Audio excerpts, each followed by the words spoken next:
to England. He joined the Free Czech Army. He landed on Normandy on D-Day and got his leg blown off. Martin Spitzer. So there's something funny about Switzerland and its attitude to pseudo-neutrality. Yes. Now, let's now cover your life in a summary form, and your marriage from the end of the war to your existence now. Well, I got a CRTS scholarship to the university and did physics. I then joined Long Range Weapons Establishment and got to Cambridge.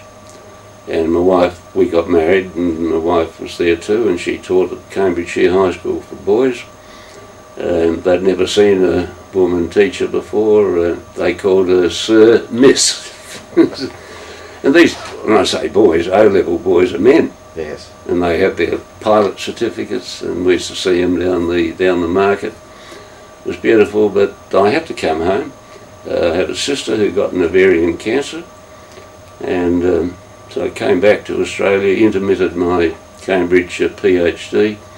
We had to look after, my sister died at the age of 28 in 1951. And so I stayed here, and I transferred my PhD to Adelaide and finished it at Adelaide University.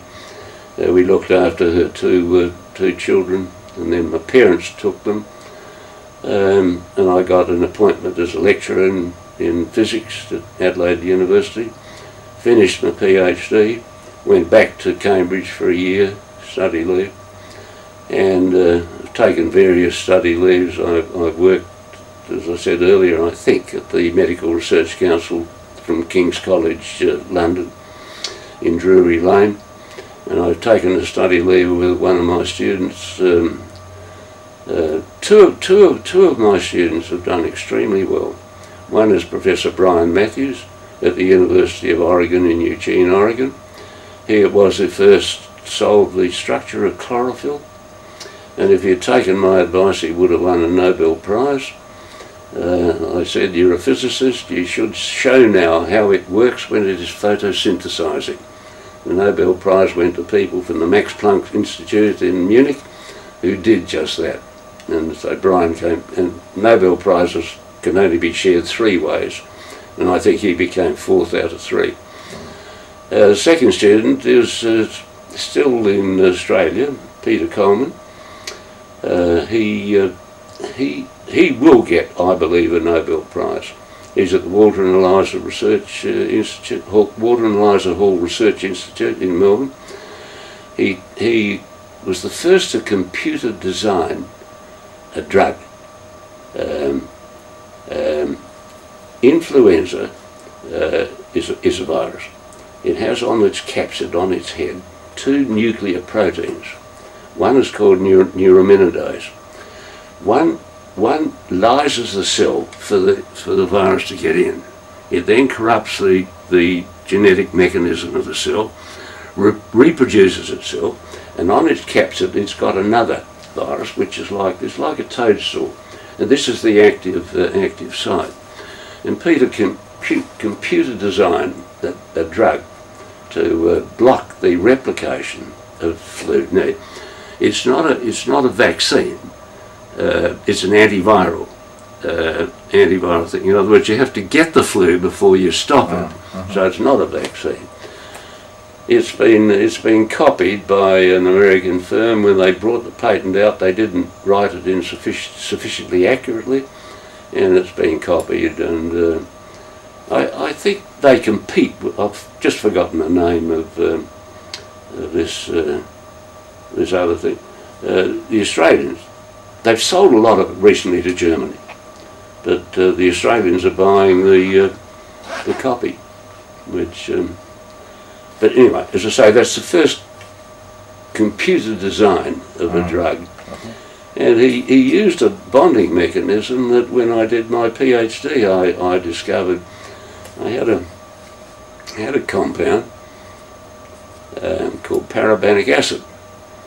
and it's made by breaking down uric acid. It's a side ring, and I was puzzled about the structure because there were. It's a planar thing, and it goes like this in the crystal system. And here there were contacts, intermolecular contacts, which are shorter than the hydrogen bonds between electronegative atoms that hold you and me together. They're shorter than that, but you can cleave across. So there was something very funny about. Anyway, I discovered these things, and they're found in paravanic acid, urea, parabanate, and compounds in intermolecular contacts are not hydrogen bonds. Anyway, he has used these in the computer design of the drug that goes in and blocks the neuraminidase replication. So I shifted my physics really to, I think I said earlier, concentration and a preoccupation with molecular biology. Yes. Now, what about your family? You and your wife had, how many children did you Two. have? Two. Mm-hmm. Two. Yeah, Bill, who's a teacher of Year 7 at St Peter's College, and Anna, who I think I said runs this district in all sorts of ways, netball and opposing the cutting down of exotic trees and the building of superstructures in the main street of Stirling. Yeah, 2 children. Yeah. Bill's got 3 children, including twin girls. Early photographs of them are up there. Yes. And a boy who's just about to finish a degree at the University of South Australia in sports. He's an umpire for the South Australian Football League, and he's hoping to get into the AFL. He's just 22. I think he will. Now, now that you've put me in that direction, what's the significance of that bugle up there? It's my father's. Oh, from the First World War. Yeah. Yes. Now, tell me, well, don't tell me. You've walked me around the house, and I know you have got an extensive library. Can you estimate how many books you've got here? 12,000. 12,000. Yeah. And you tell me you've read nearly all of them? Yeah, I have. Yeah. On the top shelf down there, the World Book Club stuff that they used to bring out the World Books, and died in one a month, I think. Yes. There's a whole row of them there. I think I read all of them. There's one, was it called The Two Women of Rome? Yeah, fascinating. Well, I think,